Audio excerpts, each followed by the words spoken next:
ನಿಮ್ ತಲೆ ಕೂದಲು ತುಂಬಾ ಉದುರ್ತಿದ್ರೆ ಹೇರ್ ಕೇರ್ ಹೆಸರಲ್ಲಿ ನೀವು ಕೆಲವೊಂದು ತಪ್ಪುಗಳನ್ನ ಮಾಡ್ತಿರ್ತೀರಾ. ಕೂದಲು ಉದುರೋದು ಅವಾಯ್ಡ್ ಆಗ್ಬೇಕು ಅಂದ್ರೆ ಅದನ್ನ ಸರಿ ಮಾಡ್ಕೋಬೇಕು. ಸೊ ಆ ಮಿಸ್ಟೇಕ್ಸ್ ಏನು ಅಂತ ಇವತ್ತಿನ ಎಪಿಸೋಡ್ ನಲ್ಲಿ ಹೇಳ್ತೀನಿ. ಜೊತೆಗೆ ಹೇಗ್ ಸರಿ ಮಾಡ್ಕೋಬೇಕು ಅನ್ನೋದನ್ನು ತಿಳಿ. ಫಸ್ಟ್ ಮಿಸ್ಟೇಕ್, ಎಣ್ಣೆ ಹಚ್ಚೋದನ್ನ ಸ್ಕಿಪ್ ಮಾಡೋದು.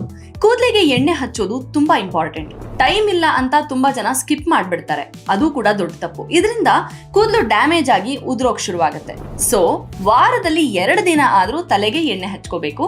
ನೆತ್ತಿಯಿಂದ ಬುಡದವರೆಗೆ ಎಲ್ಲಾ ಭಾಗಕ್ಕೂ ಸ್ಪ್ರೆಡ್ ಆಗೋ ತರ ಹಚ್ಕೊಳ್ಬೇಕು. ಜೊತೆಗೆ ನೆತ್ತಿನ ಮಸಾಜ್ ಮಾಡ್ಕೋಬೇಕು. ಇದರಿಂದ ನೆತ್ತಿಲಿ ಬ್ಲಡ್ ಸರ್ಕ್ಯುಲೇಷನ್ ಸರಿಯಾಗುತ್ತೆ. ಒತ್ತಡ ಇದ್ರೆ ಕಮ್ಮಿ ಆಗುತ್ತೆ. ಇನ್ಫ್ಯಾಕ್ಟ್ ಒತ್ತಡ ಕೂಡ ಕೂದಲು ಉದುರೋದಿಕ್ಕೆ ಕಾರಣ ಆಗುತ್ತೆ. ಸೊ ಎಣ್ಣೆ ಹಚ್ಕೊಂಡು ಮಸಾಜ್ ಮಾಡ್ಕೊಂಡ್ರೆ ಅದನ್ನು ತಡಿಬಹುದು. ಇದ್ರ ಜೊತೆಗೆ ಕೂದಲಿನ ರೂಟ್ ಸ್ಟ್ರಾಂಗ್ ಆಗುತ್ತೆ. ಫಂಗಸ್ ಇದ್ರೆ ದೂರ ಮಾಡಿ ಡ್ಯಾಂಡ್ರಫ್ ಬರ್ದೇ ಇರೋ ತರ ನೋಡ್ಕೊಳ್ಳುತ್ತೆ. ಡ್ರೈನೆಸ್ ಕಮ್ಮಿ ಮಾಡುತ್ತೆ, ಮಾಯಿಶ್ಚರ್ ನ ಹೆಚ್ಚಿಸುತ್ತೆ. ಸೆಕೆಂಡ್ ಮಿಸ್ಟೇಕ್ ಏನಪ್ಪಾ ಅಂದ್ರೆ ತಲೆಗೆ ಸರಿಯಾಗಿ ಸ್ನಾನ ಮಾಡದೇ ಇರೋದು. ಸಾಕಷ್ಟು ಜನ ತಲೆ ಸ್ನಾನ ಮಾಡುವಾಗ ತುಂಬಾ ಮಿಸ್ಟೇಕ್ಸ್ ಮಾಡ್ತಾರೆ. ಅದರಿಂದ ಕೂಡ ಕೂದಲು ಉದುರೋದಿಕ್ಕೆ ಸ್ಟಾರ್ಟ್ ಆಗುತ್ತೆ.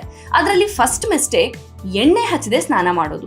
ಎಣ್ಣೆ ನಮ್ ಕೂದಲಿಗೆ ಪ್ರೊಟೆಕ್ಟಿವ್ ಲೇಯರ್ ತರ ಕೆಲಸ ಮಾಡುತ್ತೆ. ಸ್ನಾನ ಮಾಡುವಾಗ ಯೂಶುವಲಿ ನಮ್ ನೆತ್ತಿಯ ತೇವಾಂಶ ಕಮ್ಮಿ ಆಗುತ್ತೆ. ಅದೇ ಎಣ್ಣೆ ಹಚ್ಕೊಂಡು ಸ್ನಾನ ಮಾಡಿದ್ರೆ ಕೂದಲು ಜಾಸ್ತಿ ತೇವಾಂಶ ಕಳ್ಕೊಳ್ಳೋದನ್ನ ಅದು ತಡೆಯುತ್ತೆ. ಮತ್ತೆ ಫ್ರಿಜಿ ಹೇರ್ ಕಮ್ಮಿ ಆಗುತ್ತೆ. ಸ್ನಾನದ ವಿಷಯದಲ್ಲಿ ಮಾಡೋ ಇನ್ನೊಂದು ತಪ್ಪೇನಪ್ಪಾ ಅಂದ್ರೆ ತುಂಬಾ ಬಿಸಿನೀರಲ್ಲಿ ಸ್ನಾನ ಮಾಡೋದು. ಇದು ಕೂಡ ಕೂದಲು ಡ್ಯಾಮೇಜ್ ಮಾಡುತ್ತೆ. ಬಿಸಿನೀರು ನಮ್ಮ ಕೂದಲಿನ ಪೋರ್ಸ್ ಅಥವಾ ಕಿರುಚೀಲ ಅಂದ್ರೆ ಕೂದಲಿನ ಬೇರುಗಳನ್ನ ಬೇಗ ಓಪನ್ ಆಗೋ ತರ ಮಾಡುತ್ತೆ. ಇದರಿಂದ ಕೂದಲು ಸ್ಟ್ರೆಂತ್ ನ ಕಳ್ಕೊಂಡು ಬೇರಿನ ಸಮೇತ ಹೊರಗೆ ಬರೋ ಚಾನ್ಸಸ್ ಇರುತ್ತೆ. ಸೊ ಬೆಚ್ಚಗಿರೋ ನೀರಲ್ಲಿ ಸ್ನಾನ ಮಾಡೋದು ಒಳ್ಳೇದು. ಇನ್ನು ರಾಂಗ್ ಪ್ರಾಡಕ್ಟ್ ಯೂಸ್ ಮಾಡೋದು, ತುಂಬಾ ಶಾಂಪೂ ಹಾಕೋದು, ಪದೇ ಪದೇ ಶಾಂಪೂನ ಚೇಂಜ್ ಮಾಡೋದ್ರಿಂದನೂ ಕೂಡ ಕೂದಲು ಡ್ಯಾಮೇಜ್ ಆಗುತ್ತೆ. ನಿಮ್ ಕೂದಲಿಗೆ ಸೂಟ್ ಆಗೋ ಶಾಂಪೂ ಬಳಸಿ. ಹಾರ್ಶ್ ಕೆಮಿಕಲ್ ಶಾಂಪೂನ ಯೂಸ್ ಮಾಡಬೇಡಿ. ಶಾಂಪೂ ಹಾಕುವಾಗ ನೆತ್ತಿನ ತುಂಬಾ ಉಜ್ಜಕ್ಕೆ ಹೋಗ್ಬೇಡಿ. ಅಂಡ್ ಕಂಡೀಷನರ್ ಅಪ್ಲೈ ಮಾಡುವುದನ್ನ ಮರಿಬೇಡಿ.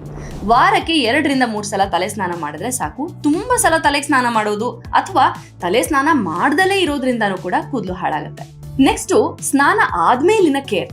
ಇದ್ರಲ್ಲೂ ಕೂಡ ತುಂಬಾ ಜನ ಮಿಸ್ಟೇಕ್ಸ್ ಮಾಡ್ತಾರೆ. ತಲೆಗೆ ಸ್ನಾನ ಮಾಡಿ ಟವಲ್ ಇಂದ ಜೋರಾಗಿ ಉಜ್ಜೋದು ಫಸ್ಟ್ ಮಿಸ್ಟೇಕ್. ಕೂದಲು ಒದ್ದೆ ಇದ್ದಾಗ ಜೋರಾಗಿ ಉಜ್ಜಿದ್ರೆ ಅದರ ಔಟರ್ ಲೇಯರ್, ಅದನ್ನ ಕ್ಯೂಟಿಕಲ್ ಅಂತಾರೆ, ಅದು ಡ್ಯಾಮೇಜ್ ಆಗುತ್ತೆ. ಆಗ ಕೂದಲು ಡ್ಯಾಮೇಜ್ ಆಗುತ್ತೆ. ಫಾರ್ ಎಕ್ಸಾಂಪಲ್, ಒಂದು ವೈರ್ ಇದ್ರೆ ಅದರ ಸುತ್ತ ಒಂದು ಕೋಟಿಂಗ್ ಇರುತ್ತಲ್ಲ, ಒಂದ್ ವೇಳೆ ಅದು ಡ್ಯಾಮೇಜ್ ಆದ್ರೆ ಒಳಗಿರೋ ವೈರ್ ಬೇಗ ಹಾಳಾಗುತ್ತಲ್ವಾ, ಸೇಮ್ ಇದು ಕೂಡ ಹಾಗೆ. ಅಂಡ್ ಇದೇ ಕಾರಣಕ್ಕೆ ಒದ್ದೆ ತಲೆಯಲ್ಲಿ ಕೂದಲನ್ನ ಬಾಚಬಾರ್ದು. ಜೊತೆಗೆ ಕೂದಲನ್ನ ಬಿಗಿಯಾಗಿ ಟವಲ್ ಇಂದ ಕಟ್ಕೊಳ್ಳೋದು, ಒದ್ದೆ ಕೂದಲಿಗೆ ಪೋನಿ ಹಾಕೋದನ್ನು ಕೂಡ ಮಾಡಬಾರ್ದು. ನೆಕ್ಸ್ಟ್, ಸ್ಟೈಲಿಂಗ್ ವಿಚಾರಕ್ಕೆ ಬಂದ್ರು ಕೂಡ ತುಂಬಾ ತಪ್ಪುಗಳನ್ನ ಮಾಡ್ತಾರೆ. ಡಸ್ಟ್ ತುಂಬಿಕೊಂಡಿರೋ ಬಾಚಣಿಗೆ ಯೂಸ್ ಮಾಡೋದು, ಸಪರೇಟ್ ಬಾಚಣಿಗೆ ಇಟ್ಕೊಳ್ಳದೆ ಇದ್ರೂ ಕೂಡ ಕೂದಲಿನ ಹೆಲ್ತ್ ಹಾಳಾಗುತ್ತೆ.